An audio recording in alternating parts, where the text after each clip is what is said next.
It was the best of episodes. It was the worst of episodes. Hey y'all, today we are reviewing Season 3, Episode 7, the penultimate episode of Season 3, if you can believe it, of High School Musical, the musical, this series. Wow, this season simultaneously feels like it has flown by and like I've been waiting for it to be over for a while. Again, continuing the theme of paradoxes today, but we're returning to my old format today. So let's start with our Wildcat of the Week, and it is no surprise to anyone that my Wildcat of the Week is Sebastian. Why? Because he has been unproblematic this whole season. 2, he finally arrived. 3, he and Carlos are still the best, most healthiest, cutest, happiest, funniest couple on the show. Continuously, season after season, we love them. We love Seblos for being our unproblematic faves. They don't cause any drama. They just are just wholesome and I love them. Also, he hasn't been annoying me all season. As much as I've missed him, he hasn't been here causing drama, getting in the middle of stuff, and so I'm so happy to see him. And last but not least, but certainly not most least, because it's probably my favorite thing that's ever been said in this entire show, it was the reference to, so which one was Quibi? Because I don't know if any of you guys follow like streaming services, but we've been in the midst of a war. I'm sure you didn't know this. It's not been covered necessarily in the news,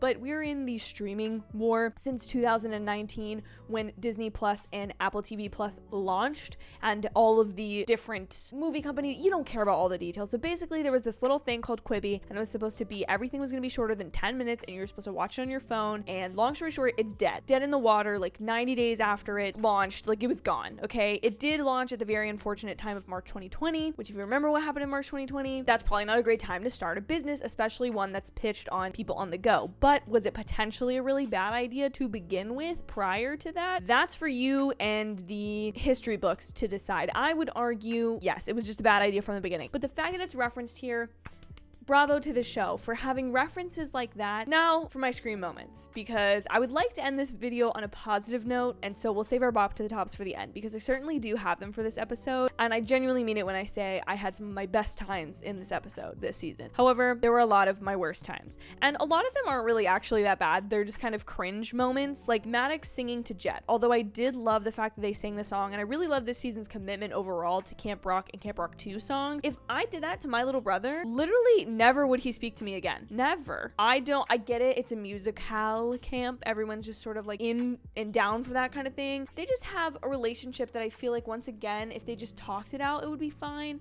I get the singing was sweet and the gesture of it all I appreciated, but it was a little cringy. Oh, the other thing that I didn't like cringe-wise was repeating of lines. Like, Gina has said we're having 2 completely different summers at least twice now, potentially 3 times. And I understand that that's a reference to Troy and Gabriella in High School Musical 2. It's a line I'm pretty sure Gabriella uses, but like over repeating these lines, it just screams poor writing. It doesn't scream reference. Like the first time I was like, I see what you did there. Same thing kind of that I could excuse with the end of this episode saying buckle up, because that was used at the tail end of the original trailer for High School Musical, the musical, the series, was buckle up Wildcat, about to get real. That was like the thing. So I appreciated that kind of reminder of like, hey, we haven't forgotten like we were this like little show to begin with. There were certain lines that were used this episode paired with these like really great like cinematic moments for the show, character moments for the show, and then there was like really crappy dialogue in some of the other scenes. Like some of the scenes between Madison and Maddox, just I don't know why Maddox was apologizing to her like for being clingy when she got broken up with. Like, everyone who's attacked me for liking EJ and wanting EJ and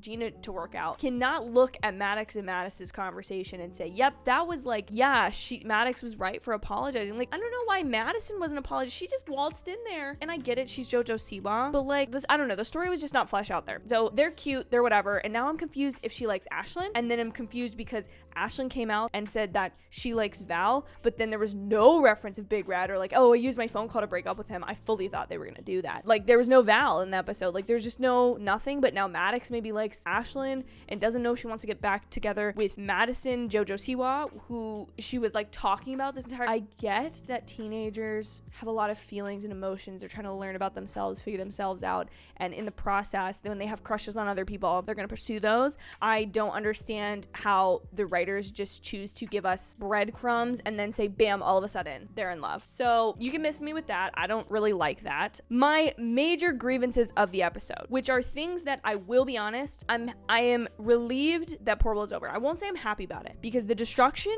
and the character malice towards EJ is just completely unacceptable, and I'm pissed that this show has done this to him because our entire last season was about redeeming him getting better. No, they just want him to be trash. They don't care about him. No, he is merely a plot device to lengthen the time between when Ricky and Gina get together, and I'm disappointed because I think the show should do him better. They definitely could have had the same end result of this and not have EJ be a jerk to literally all of his friends, and I'm just not having it because I don't see him getting the redemption arc that they constantly give other characters because they're already saying like, oh, you used to be a kid and you're not a kid anymore, basically. Like, bye, goodbye. I don't know. It just hurt me personally as somebody who's really liked EJ's character, at least the last 2 seasons. I'm just sad at the character destruction there. And then I'm pissed. Ricky, my man. He was gonna come clean. Then he was like, oh no, I'm not gonna say it. Then he runs into Gina and she's upset. He's there for her. I support him in that. Like, good guy. He's gonna tell her. Then they see EJ. And I get that you're gonna say, but Sasha, he's being so considerate of her feelings because he likes her. And listen, I get it, but like, please just come out and say it, because if he doesn't say it in the finale and that's at least out there, like even if it's literally the cliffhanger of the episode, I'm gonna be peeved because I don't even think they're handling, in my opinion, Ricky's like pining over Gina or Ricky's like yearning to be with Gina well. Like, he just kind of seems like a sad puppy, and at this point I'm just like, okay, puppy, just like go chase after the thing you want. Maybe it doesn't work out for you, maybe that's the drama. She's not ready, she just broke up with EJ. That's fine with me for that character development that Gina's gonna go through, but like, Ricky, get it off your chest. It's like, it's hurting you. It's only gonna get worse if it comes out in the trailer. And then you've lied to Gina. Now I get it, it's like a friendly fib, they're haha, joke, but if you actually lied to her, like, we've seen how that goes. Anyways, I apologize for my little rant there, but now on to my bop to top moments. What I actually really liked and was a very like passionate about in this episode, the 70s prom. I love the fact that it had a theme. I love that they all dressed up. I love that there was like a serious commitment to it by pretty much everyone, and it just made for an overall more fun time than just like, oh, here's a cute little like millennial dress, like millennial on Gen Z. The cinematography from the opening shots of the episode when Ricky is eating the pizza and all the way to Courtney climbing the ladder, Seb and Carlos reuniting, all of that, I feel like it was done expertly. I just really loved it. Whether it was kind of like slow-mo and dramatic when the girls are all walking out and the guys are walking towards the lake, like, I don't know, it just all really worked for me, and it was pretty and I loved it. And it's stuff like that this show, I forget that sometimes there's like a one-off episode that's like, oh, look at that, we have like really mature cinematography, edits, whatever. Like, I just forget sometimes, and so I want to applaud it for that. I also loved the whole "you're not alone" sequence and sentiment, like the way the girls all file into their cabin and the guys all into their cabin and kind of work around like their collective issues and are just there for each other, and then maybe like one of the people wants to like overcome something, and so they all work together. I liked that. It felt like an emotional moment. It did feel like the song, although in real life, if I was upset about something and someone started singing at me, I would not be able to handle that well.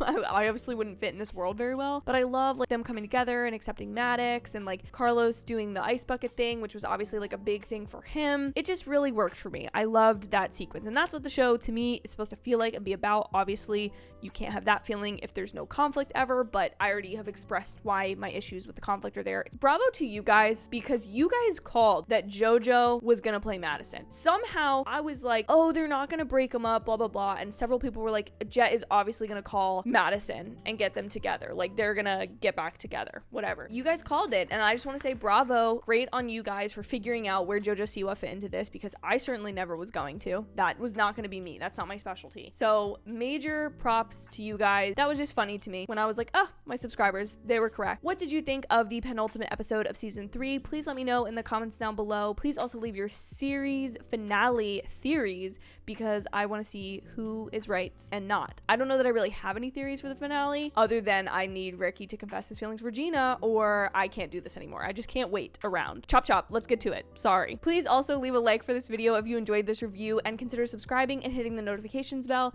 so you never miss my HSMTMTS reviews, which are Wednesday evenings, or my HSMTMTS live streams where we chit chat about the episode and the community and the fandom and all that kind of stuff. Those are on Monday nights. Thank you guys so much for watching. I hope you have an absolutely amazing day whenever you're getting to watch this, and I will see you in my very next video. Bye, y'all.